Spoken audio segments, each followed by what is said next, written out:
এটা হলো আমাদের হোস্টেল, ক্যালকাটা ইউনিভার্সিটির ladies hostel, new lady students হল। আমি এখন যাচ্ছি ক্যালকাটা ইউনিভার্সিটির আলিপুর ক্যাম্পাস। এটা হোস্টেলের রাস্তা, দুই পাশে সবুজ গাছপালা আছে, আমার তো বেশ ভালোই লাগে।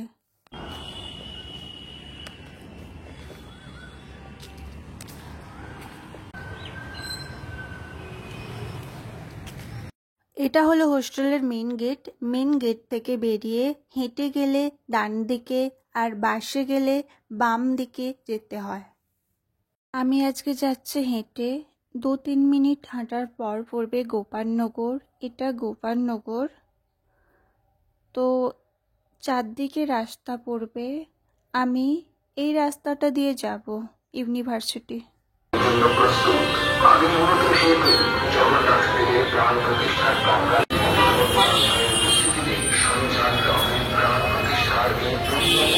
হেঁটে যেতে যেতে দেখা যাবে এখানে একজন আইপিএস অফিসারের বাড়ি। কিছুক্ষণ হাঁটার পর দেখা যাবে ভারতীয় ডাকঘর, তার কিছু পরে জেলা শাসকের কার্যালয়, দক্ষিণ 24 পরগনা, আলিপুরেই অবস্থিত। এটা জেলা শাসকের কার্যালয়ের কাছেই 3টে রাস্তা পড়ছে, তো আমি যাব সোজা যেই রাস্তাটা, সেই রাস্তাটায় যাব। হোস্টেল থেকে ইউনিভার্সিটি পর্যন্ত হেঁটে যেতে সময় লাগে 20 মিনিট।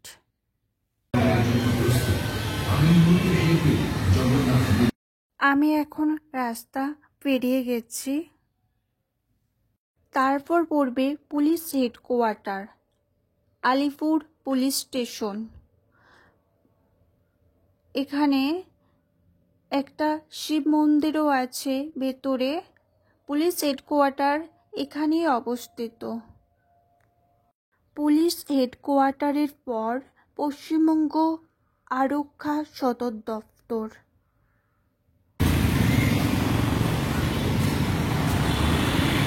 কিছুক্ষণ হাঁটলেই দেখা যাবে ধনধান্য।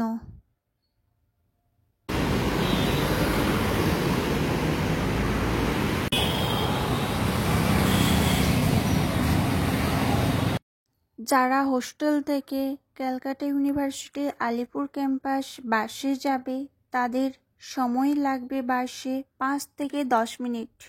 হেঁটে যেতে যেতে এত সবুজ গাছপালা দেখি, আমার তো বেশ ভালোই লাগে। আমাদের গ্রামে এত গাছপালা নেই, কলকাতার আলিপুরে যতটা আছে।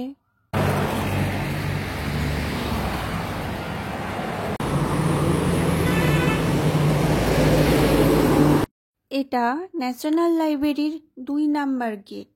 আমি ইউনিভার্সিটির কাছাকাছি চলে এসেছি। ন্যাশনাল লাইব্রেরির মেন গেট ইউনিভার্সিটির পাশেই।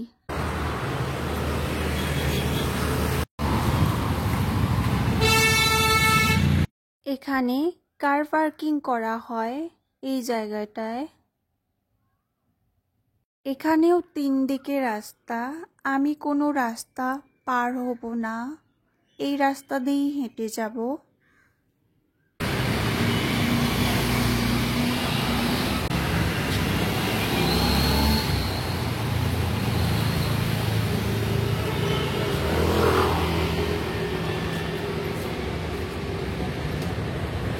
এটা হলো আলিপুর মহিলা সংশোধনাগার।